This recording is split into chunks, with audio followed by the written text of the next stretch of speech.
Sementara itu, untuk memastikan meningkatnya kasus HIV/AIDS di Oku Timur, Dinas Kesehatan segera melakukan screening terhadap warga. Terkait viralnya informasi di media sosial adanya puluhan warga Oku Timur terinfeksi virus HIV, Kepala Dinas Kesehatan Kabupaten Oku Timur M. Yakub yang dikonfirmasi malahan mengaku tidak mengetahui dan belum menerima secara laporan jumlah penderita HIV di Kabupaten Oku Timur. Namun Yakub memastikan akan segera melakukan screening untuk memastikan jumlah terinfeksi HIV di Kabupaten Oku Timur. Ditambahkan Yakub, walaupun ada kasus terinfeksi HIV di Oku Timur, itu adalah kasus terinfeksi yang terjadi di luar Oku Timur.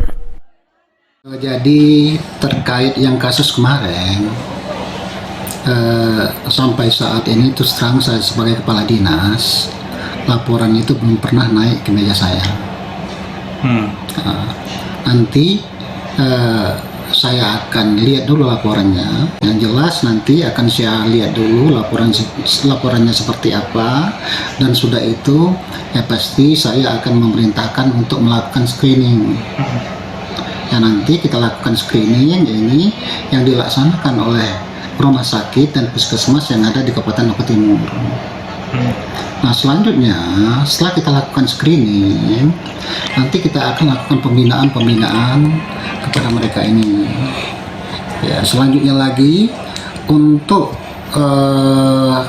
tahapan berikutnya ya kita tetap menghimbau agar mereka rutin. Elvanri Jeffriyadi, PAL TV.